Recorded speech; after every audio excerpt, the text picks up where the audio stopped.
se encontra no livro do Primeiro Reis. Primeiro livro dos Reis. Primeiro livro de Reis, capítulo de número 18, versículo de número 30. Primeiro Reis, 18 e 30. Diz assim o texto sagrado. Então, Elias disse a todo o povo: chegai-vos a mim. E todo o povo se chegou a ele. E reparou o altar do Senhor, que estava quebrado. Vou ler de novo. Então Elias disse a todo o povo: chegai-vos a mim. E todo o povo se chegou a ele. E reparou o altar do Senhor, que estava quebrado. E Elias tomou 12 pedras, conforme o número das tribos dos filhos de Jacó, ao qual veio a palavra do Senhor, dizendo: Israel será o teu termo, o teu nome. Então, aqui a gente vê o texto que foi vivido pelo profeta Elias. E o que eu vejo aqui é que o profeta Elias, ele estava Aqui em um momento de guerra. Em um momento de guerra. E o que eu acho interessante é que Elias, ele fez assim, todo o povo, chegai-vos a mim. O que eu acho interessante aqui é que Elias tem uma autoridade moral que superava. Quando ele dizia chegai-vos a mim, o povo chegava mesmo. Por quê? Ele tinha autoridade. Então, quando a gente serve a Deus com obediência, com sinceridade e verdade, a gente tem autoridade diante de todos que estão diante de nós. Então, a autoridade, ela é muito importante, porque a autoridade mostra às pessoas que nós estamos ligados com Deus, estamos em comunhão com Deus. Então, isso é muito importante. Quando a gente tem essa autoridade, coloca ela em prática, sendo fiel a Deus. E aí ele faz assim: Elias disse a todo o povo: chegai-vos a mim. E todo o povo se chegou a ele. E reparou o altar do Senhor, que estava o quê? Quebrado. Então o altar do Senhor estava quebrado. Essa palavra, quando sai assim, o que quer dizer? O que eu vejo aqui nessa palavra é que toda vez que a palavra de Deus é ministrada, ela não está saindo em vão, ela tem endereço certo. E se aqui está dizendo que Elias, que representa Deus aqui, chamou o povo e deixou bem claro que teria que arrumar o altar, é porque tem altar que está desarrumado. Aleluia. Tem altar que está quebrado. Tem altar que não está como Deus quer. E o que é o altar? O altar é o nosso corpo, o nosso ser. Nós somos um altar onde Deus mora, onde Deus habita. Mas para Deus habitar nesse altar, a gente tem que estar da maneira que agrada a Ele. Se a gente não estiver da maneira que agrada a Ele, se a gente não estiver da maneira que agrada a Deus, se a gente não estiver da maneira que agrada a Deus, então o que é que vai acontecer? Não vamos ter autoridade diante das pessoas, né? Não vamos agradar a Deus.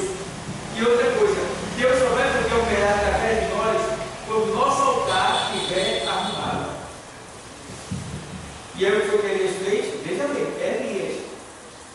Elias viu que o altar ele estava desarrumado. estava desconcertado. Então, o que foi que ele fez? Então, o que foi que ele fez? Primeira coisa, antes dele vencer o duelo, antes dele clamar a Deus, antes dele vencer os inimigos de Deus, antes dele ter uma vitória contra Satanás, o que ele fez? Ele arrumou o altar. E ele vai ali e pega aquelas 12 pedras que tinha ali e arruma ela direitinho no altar, manda colocar água em volta, manda colocar lenha, manda colocar o bezerro cortado em cima. Veja como ele faz. Ele arruma tudo direitinho. Porque, irmão, tem que ser tudo na hora, tem que ser tudo organizado. Deus só quer as coisas feitas com perfeição. Aí a gente seja errante, mas ele tem que fazer bonito, tem que fazer bem feito, tem que fazer com amor, tem que fazer para agradar a Deus.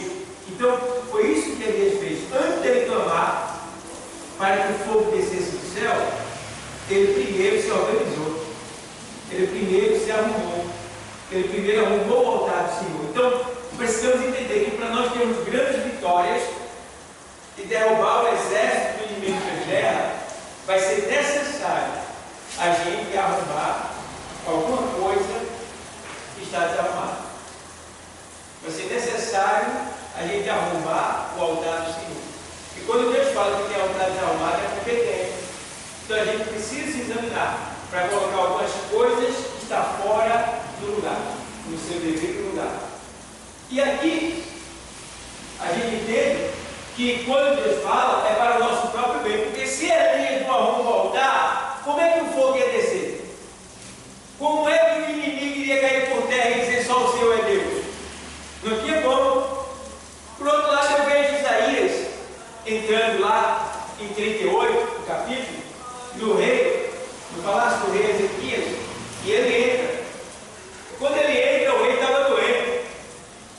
E quando Isaías entra, o rei acredita que o rei se alegrou. O profeta Isaías aqui, toda boa.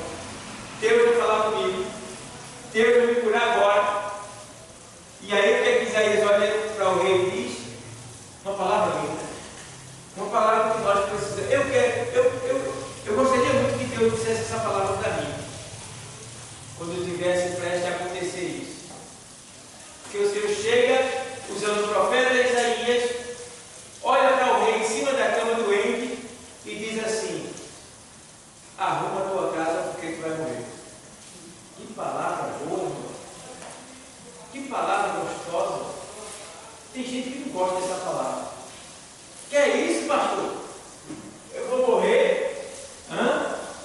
Não tem como escapar. Vai morrer. Agora, tu não acha não que se Deus avisar vai ser melhor? Hã? Está entendendo? Por quê? Se tu morrer de todo jeito com vontade de desarrumado, tu vai para onde? Está entendendo?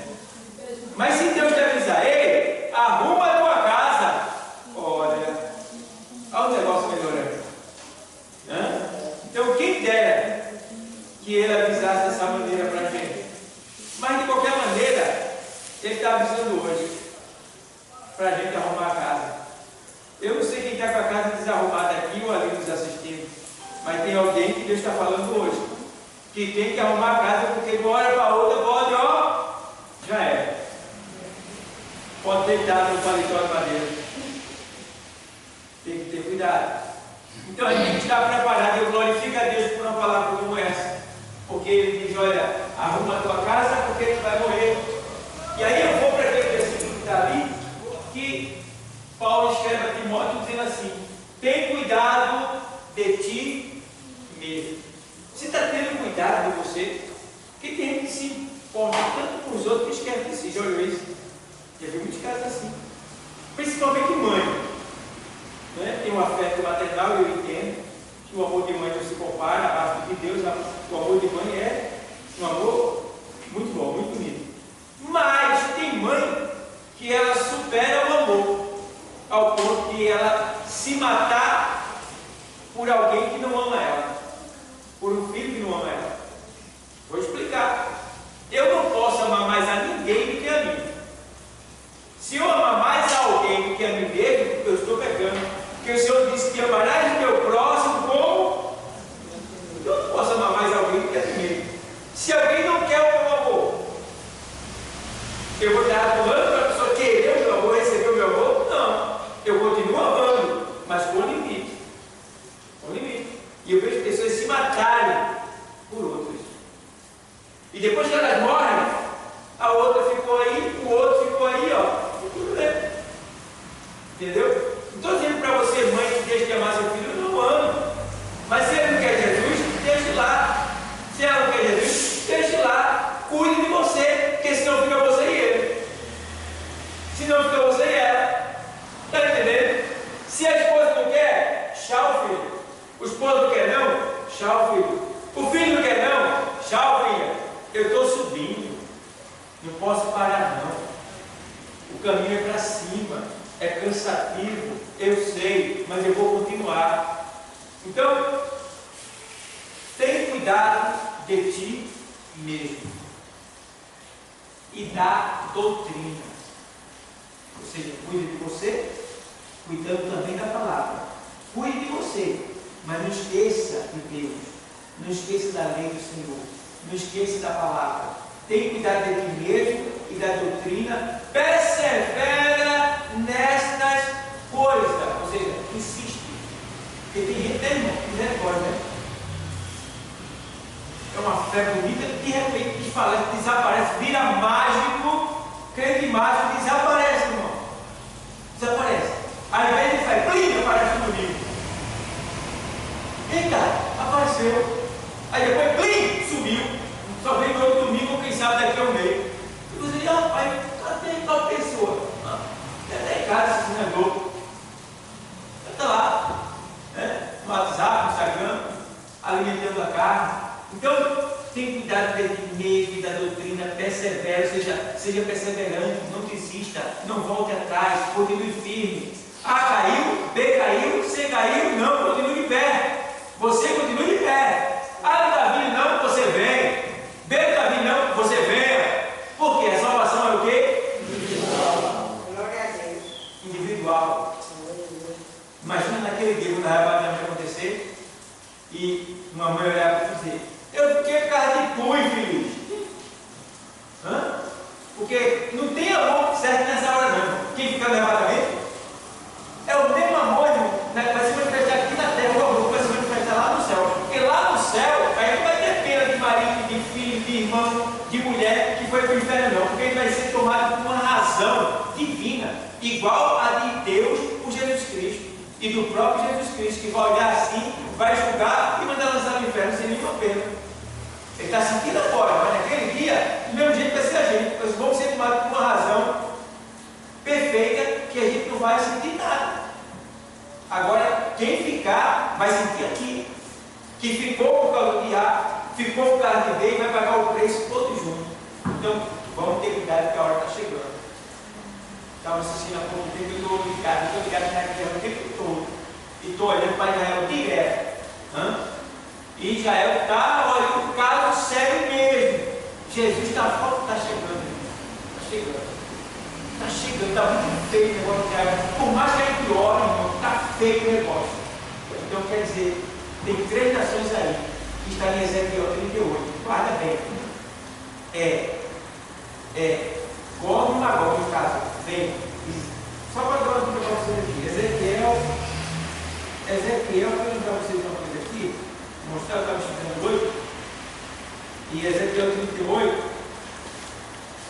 38, tem aqui, fala sobre a profecia contra Gog, né? Aí ele fala aqui, ó, no versículo 2, fala de Magog. Magog é a Rússia. Magog é a Rússia. Tá? No versículo 3 fala sobre Gog, né? O Gog. No versículo 4 fala, no versículo 5 fala sobre persas. Tem o nome persas aí? Versículo 5, persas. Esse persas aí, sabe qual país é esse? O Irã. Veja, Rússia, Irã, e no final do versículo 6, tem, no final não, aqui no meio tem Togarma. Tem Togarma aí? Togarma é a Turquia. Togarma é a Turquia. Então, Togarma, que é a Turquia, Persa, que é o Irã, e Magog, que é a Rússia. E o pior, que nesse texto que você vai ver o nome de Putin aqui. O nome de Putin está aqui. Está vendo aí? Putin, por que parece. Vê? Então, quer dizer, essas três nações aqui, elas estão se reunindo para atacar Israel, elas estão se unindo já. Se essas três nações conseguirem se unir contra Israel, irmão, Jesus já voltou. Então, elas já estão em comércio já. Então, a gente precisa ter cuidado. Então, o povo não sabe, não pensa, não presta atenção, e isso eu deixou bem claro aqui. Quando isso acontecer, está bem próximo. Então, essa nação aqui, quando ela vier atacar, vai ser tarde, irmão. Deus está avisando para a gente. Deus está avisando. Não vai pegar ninguém desavisado. Todo mundo na igreja está sendo avisado do que está para acontecer. Então, que todos fiquem atentos, porque talvez a gente não chegue em casa hoje. No caminho meu a gente seja arrebatado. Estou esperando Jesus para agora. Né? Para agora. Não é para amanhã não. Qualquer momento. Então, olha para lá. O relógio de Deus é Israel. O relógio dos crentes é Israel. Olha para Israel, veja o que está acontecendo, porque quando isso tudo sobrevir, tudo isso estiver acontecendo, olhai para cima, porque está próximo à vossa redenção. Então, quem está com a casa desarrumada aí, arrume logo. Arrume logo. Porque certamente a gente vai o quê? Morrer. Certamente não tem como escapar. Quem nasceu vai ter que morrer. E para entrar no céu não tem que morrer. Então não tem como escapar. A não ser que o que aconteça? O arrebatamento. Aí a gente não mergulha na sepultura. A gente é transformado e levado às alturas. Então vamos orar. Vamos se preparar. Vamos se cuidar. Para a gente não ficar. Amém? Que Deus abençoe. Glória a Deus.